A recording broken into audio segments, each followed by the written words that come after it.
Temen gue ini ngalamin langsung kejadiannya ketika dia naik Gunung Cermek. Buat teman-teman yang suka naik gunung tuh biasanya memang udah tahu tuh kalau misalnya Gunung Cermek adalah salah satu gunung yang dia bilang istirahat. Nah itu di sekitarnya itu kayak ada suasana pasar. Begitu dia istirahat ada kakek-kakek yang nyamperin. Ketika dia lagi buang air tuh, lalu juga jongkok.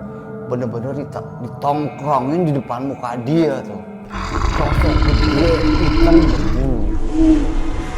Assalamualaikum warahmatullahi wabarakatuh. Kembali lagi di channel Gen 263, di mana kita akan menceritakan kisah-kisah misteri yang tidak masuk logika tapi nyata. bersama gue Winggo Tembok. Dan aku Sanas. Mau nyebrang dapat berkat. Berangkat.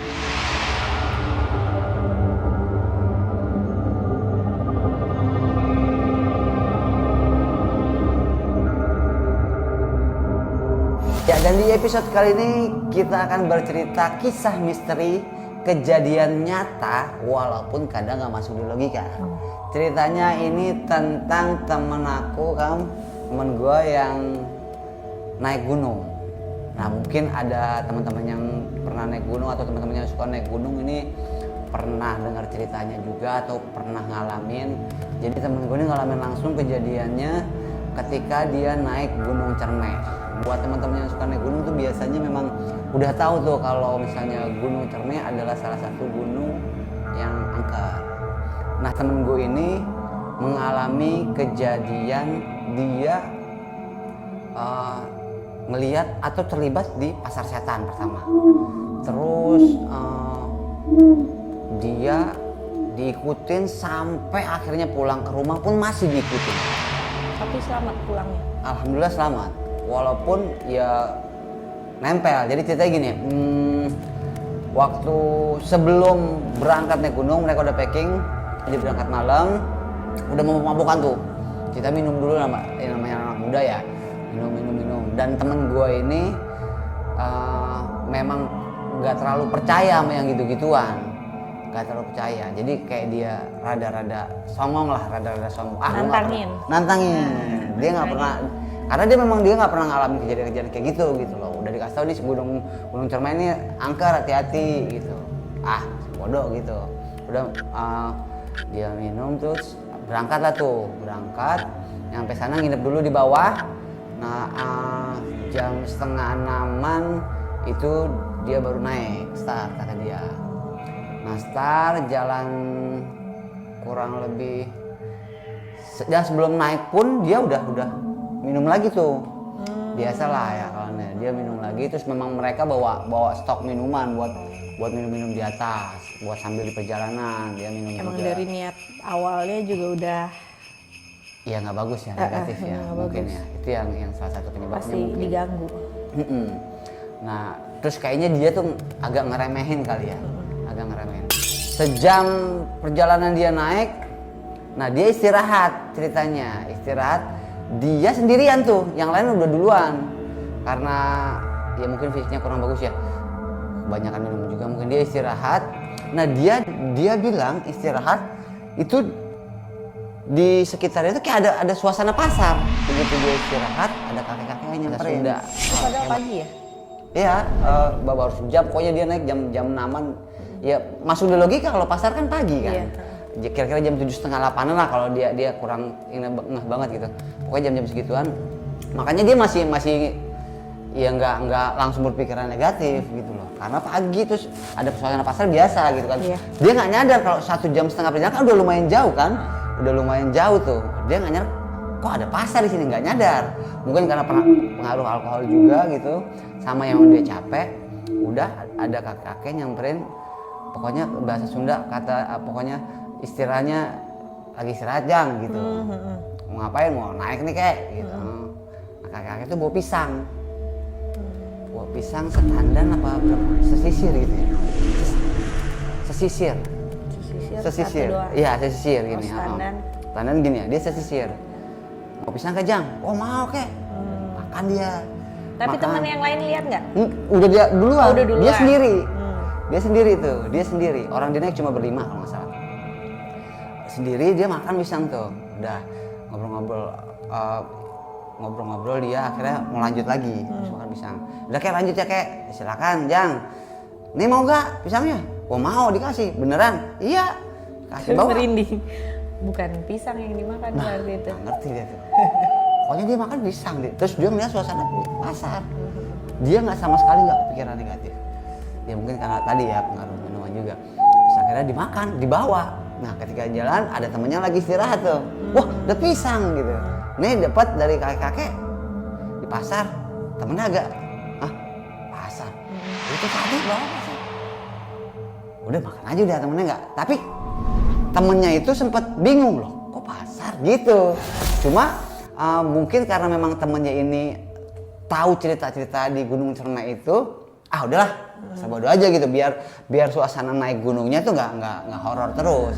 Udahlah, dia nggak ini, mungkin dia mikirnya bercanda kali ini gitu kan, emang dia dapat atau dia bawa, udah makan sama makan. Nah nggak lama tuh dia jalan lagi, perjalanan naik, dia bertiga istirahat. Mau capek istirahat, sekarang dia bareng-bareng nih karena gara-gara pisang itu tuh istirahat, dia minum-minum lagi tuh. Minum lagi sambil bercanda-canda. Nah, yang temen aku ini ngelihat sosok zet gitu kayak ada yang lewat. Yang lainnya nggak ngeliat. Zet gitu. Kaget dia. Udah, tapi cuma ya mungkin jadi merinding gitu. Dia nggak terlalu menghiraukan lah karena sosok itu buat gitu kayak ada yang lewat. Udah sambil minum tuh istirahat, udah istirahatnya jalan lagi tuh dia. Nah perjalanan itu lanjut lagi, dia dikasih lihat lagi nih naik di pohon-pohonan. Pokoknya setelah dia dikasih pisang sama kakak itu proses selama dia naik gunungnya itu, jadi dia bisa lihat, dia kayak diikutin terus. Jadi bisa lihat di. Ya pokoknya dia ngelihat sosok yang itu tuh. Kayak ada pokoknya sosok dan mulai dikasih lihat tapi ya hilang gitu dia. Tapi bukan kakek doang kan berarti. Bukan kakek nih yang dilihat kali ini, bukan kakek yang dilihat. Sosok hitam gitu pokoknya dilihat. Tapi Z udah, nah dia udah mulai ngerasa gak enak tuh badan. Perasaan juga udah mulai beda tuh. Dilanjutin istirahat lagi. Ceritanya ketika istirahat nih hujan gerimis. Nah teman-temannya tuh akhirnya buka bivak buat neduh biar nggak kena gerimis, bikin tenda sementara lah ya, bivak ya. Nah udah pada neduh situ, biasa minum lagi tuh buat ngilangin dingin kan. Kalau nyambung, tahu-tahu dia mules. Yang teman aku ini mules, mau nggak mau dia cari semak-semak buat buang air. Dia bisa tuh, ya nggak mungkin kan dia buang air minta temenin kan. Dia bisa, diganggu lagi di situ. Nah disitulah ketika dia lagi buang air tuh, aku juga jongkok, bener-bener ditongkrongin di depan muka dia tuh, sosok gede hitam berbulu. Dan dari situ dia udah langsung, wah kagak jadi boker, mulesnya hilang kata dia. Itu mules gue hilang kata dia. Waduh gue langsung balik lagi ke anak, lo kenapa lo pucat banget? Dia nggak mesti-mesti juga kan. Iya namanya orang di awalnya nggak pernah, tapi emang dia perasaan udah nggak enak tuh, ya karena udah ngerasa diikutin kan dari situ.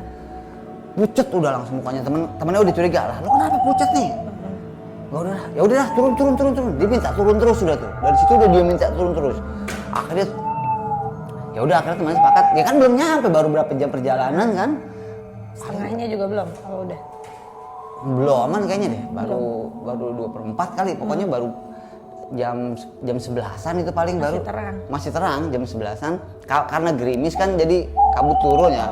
Jadi suasana juga beda gitu. Awalnya dia mau coba-coba sosokan tahan nggak turun, tetap di tenda, tapi itu sosok itu kayak nungguin dia terus tuh. Dia udah berasa banget tuh, udah badannya udah nggak enak, udah ini pokoknya udah di pundaknya katanya udah berat banget tuh, udah berat. Nah temannya yang ini udah curiga, wah ini nggak bener nih. Udah akhirnya udah turun deh, daripada kenapa-napa kan, daripada macam-macam. Dia turun. Seperjalanan pulang itu pundaknya berat. Diikutin. Nah nggak tahu deh, pokoknya dia pundaknya berat. Akhirnya pas dia turun, nah dia mulai curiga, kok selama dia turun sampai bawah tuh pasar semua. Enggak, pasar yang dia lewatin tadi nggak ada. Oh, kira dia lihat lagi. Padahal paginya kata dia yang pas dia dikasih pisang sama nenek-nenek, kakek-kakek itu memang suasana pasar gitu loh. Nah dia aneh kok pas sampai di bawah lah. Perasaan gue tadi lewat pasar. Kok dia kalau memang dibongkar, kok nggak ada bekas-bekasnya gitu. Namanya pasar kan, ada pros jual beli, pokoknya suasana pasar gimana sih ada itu. Kok ini bener-bener nggak ada. Itu yang dilewati, padahal jarumnya sama. Dia udah mulai curiga tuh, wah ini udah nggak benar. Dan di pundaknya juga dia ini, pundaknya udah berat banget tuh. Udah akhirnya dia terus sampai bawah, di bis juga udah tiduran aja dia. Tidur aja. Sampai rumah badannya masih berat ternyata. Badannya berat, dia tidurin, nah itu ditidurin dia kayak seolah-olah dimimpiin. Diikutin sosok yang tadi yang dogrok ini di muka dia tuh gede banget gitu. Udah akhirnya dia cerita ke saudaranya yang bisa ngobatin. Dilihat, wah ini mah lo diikutin katanya. Bener-bener diikutin dan dia udah dari situ dia kapok. Dia cerita, wah udah kapok udah. Diikutin akhirnya dibaca-baca nggak mau pulang.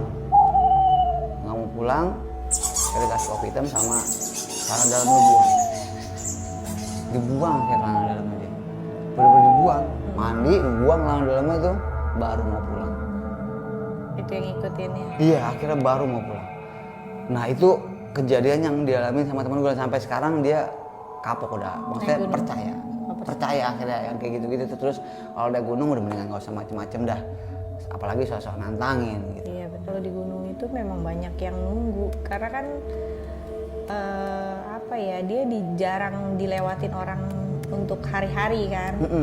Pasti tuh banyak yang nungguin, makanya percaya nggak percaya setiap jengkal kita ini ada kehidupan. Iya. Nah ya banyaknya ya itunya, mistisnya itu, jin kayak gitu-gitu. Dan kalau kita naik gunung ya memang niatnya sih yang bener. Iya. Niatnya kita niatnya bener. Kalau mau naik ke gunung niatnya bener, insya Allah ya lancar-lancar aja. Tapi kalau dari awalnya udah kayak gitu kan, udah minum, udah niatnya nantangin lah istilahnya kayak gue nggak percaya gitu kan. Ya bener-bener ditampakin.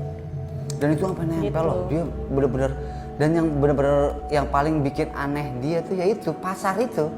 Terus kok nggak ada gitu begitu dia turun tuh kan dia masih enggak ya. Orang hitungannya masih belum gelap, masih siang kan dia turun ya namanya orang udah turun. Tapi memang ada kalau di gunung itu memang ada pasar setan ada. Iya memang banyak cerita-cerita dia pasar setan ada. Dan di Gunung Terma itu memang salah satunya yang terkenal sama angker tuh. Ada pasar setan itu ada. Banyak pengalaman serem juga tuh di Gunung Terma. Dan itu bener-bener dia sampai ditongolin itu yang tadinya hitungannya ya teman aku ini brengos lah, sangar gitu loh, memang jagoan juga di tongkrongan, di teman-temannya jagoan. Itu bener-bener cute, bener-bener cute. Bukan cute cakep ya, bukan cute, nyalinya udah bener-bener cute. karena emang di sininya berat pundaknya. Tapi untung itu dia selamat kan, biasanya kan ada yang nggak, kalau kayak gitu kan ada yang nggak selamat kan. Kalau yang di pasar-pasar kayak gitu biasanya udah mereka diumpetin kayak buat apa ya, diambil buat jadi pengantennya dia gitu biasanya. Diambil bener-bener kita, jadi ada yang suka biasanya tuh, ada sosok yang suka, misalnya genderuwo itu suka sama dia, atau si penunggunya ini yang di sana, misal penunggu perempuan yang di sana suka sama ini temen kamu, bisa aja dia diambil dan gak bakalan pulang lagi, gak bakalan ketemu dia, diumpetin, dibawa ke alamnya dia. Gitu. Benar-benar kehilangan kadang ini ya. Nah itu diambilnya di situ di pasar setan. Untungnya mungkin dia nggak terlalu frontal kali ya yang dilakukan sama dia ya. Nggak benar-benar ini. Jadi memang hati-hati tuh kalau buat teman-teman yang suka naik gunung tuh. Ya emang nggak masuk di logika tapi nyata ini. Nyata. Dan banyak yang ngalamin gitu ceritanya. Biasanya ada juga yang kayak suara gamelan tuh. Nah ya kayak di cerita suara musik, iya, bener, suara bener, musik bener. tuh ada. Pokoknya kalau ada suara musik tuh udah kita nggak usah nengok, lurus aja pandangannya, nggak boleh nengok sama sekali. Biasa kalau malam juga? Iya malam, biasanya malam. Iya. Nah itu keseringannya sih malam memang mereka buka ininya. Dan memang kita ngedatengin, pasar aduh gamelan. jadi merinding deh tuh. Kincing juga nggak boleh sembarangan tuh, hati-hati deh pokoknya deh buat yang ini. Benar. Ya kita percaya nggak percaya memang ada gitu, dan kita masuk ke alamnya mereka tuh kalau udah naik gunung tuh. Iya. Jangan songong, jangan ini, ya walaupun kalau misalnya nafsi ya kita nggak macam-macam ya alhamdulillah insya Allah sih selamat. Beberapa kali gue juga naik gunung, alhamdulillah nggak ngalamin kejadian-kejadian yang aneh karena memang kitanya juga nggak aneh-aneh. Tapi buat yang teman-teman yang sok-sokan, buat yang teman yang apa ya perilakunya negatif. Yang penting jaga ucapan, jaga perbuatan, perilaku kita harus dijaga kalau ke gunung itu tuh. Kalau kita mau buang air tuh jangan sembarangan, jangan berbuat maksiat di gunung. Nah itu tuh. Gancet aja tak tahu. Nah, jangan buang sampah sembarangan, kayak gitu-gitu ada. Iya. Pokoknya yang benar-benar kita ngejaga. Itu gue dengar ceritanya sampai sekarang nyeritainnya aja tuh sampai merinding gitu karena memang dia cerita itu emang gue tahu banget nih sosok temen gue tahu banget brengos emang. Ada yang di waktu itu aku pernah dengar juga tuh ada yang dia udah dibawa pulang ke rumah, sosoknya itu minta balik lagi. Terus? Yang ngikutin itu minta balik lagi, akhirnya ya udah keluarganya harus ngiklasin itu buat manusianya itu ya buat di alam mereka. Dan itu nggak itu? Udah dia nggak balik lagi? Nggak balik lagi udah. Yuk. Dia balik lagi sana sendiri, dia balik sendiri nggak diantar nggak apa, udah jalan aja udah dia terus. Keluarganya cuma bisa nangis, ikhlasin, ya udah gitu. Kayak kisah di Desa Penari. Iya. Kayak gitu berarti. Hampir-hampir kayak gitu. Oh, berarti, ya emang benar-benar kalau itu ya dari kisahnya katakan dia ngambil berarti mungkin dia ceritanya. ngalamin atau melakukan ya nggak tahu walau misal deh ya, takutnya nanti malah jadi fitnah kita, tapi ada yang seperti itu ya. Ada. Hati-hati banget buat teman-teman yang terutama yang senang naik gunung. Biasanya cuma dia naik nggak gunung ngejaga sih ya. juga, nggak ngejaga sikap perbuatannya itu dia. Ya Jadi sebenarnya sih nggak cuma naik gunung, kita ke tempat orang, ke lingkungan baru itu kan kita nggak bisa semena-mena, nggak bisa sembarangan, tetap ada kulturnya, tetap ada budayanya. Ya kan. Ke daerah orang, Kulon Nuwon, sopan santun ya tetap dijaga gitu, ada ketimuran karena memang kita ini kan orang timur. Iya, apalagi di gunung kan istilahnya nggak dijamak semua ya daerahnya ya. Iya. Jadi cuma satu jalur itu aja yang difokusin untuk pendakian, misalnya itu jalur itu aja, jalur yang lain kan nggak diinin kan, nggak dilewat-lewatin. Nah ya nggak dilewat-lewatin itu ya banyak ada ininya. Yang dilewatin aja banyak, ada apalagi yang nggak dilewatin. Makanya di gunung tuh pusatnya kayaknya sih orang juga. Dan banyak lagi, nanti ada teman gue sepupu gue tuh memang senang naik gunung, dia juga banyak banget cerita-cerita. Kebetulan memang kalau dia dulunya waktu muda, gue pernah belajar ilmu kebatinan sama dia, cuma kalau gue nggak nerusin karena memang nggak ini. Kalau dia tuh masih diamalin ilmunya, jadi dia punya kelebihan lah. Nah, Bisa lihat juga. Ya dia bisa jadi bintang tamu gue, dia banyak cerita tuh. Mudah-mudahan dia bisa berikutnya dia bakal cerita-cerita pengalaman-pengalaman dia tentang makhluk astral atau jin dan setan gitu loh. Kayaknya untuk episode kali ini cukup ya, kamu ada cerita lagi atau ada tambahan? Enggak ya? Mudah-mudahan kita selalu dijaga dari jin dan setan. Dan kalau misalnya ada teman-teman yang punya cerita-cerita misteri, cerita-cerita horor yang kisah nyata, boleh di email di sini nih. Nah, insya Allah kita bakal bacain dan ceritain kejadian-kejadian yang dialami oleh teman-teman semua. Sampai jumpa lagi di episode-episode berikutnya. Jangan lupa like, comment, subscribe, dan share ya. Iya. Biar kita semangat kontennya, biar kita bisa berbagi cerita-cerita misteri yang nyata tapi nggak masuk di logika. Benar. Gue Ingo Tembok. Dan aku Sanas. Assalamualaikum warahmatullahi wabarakatuh.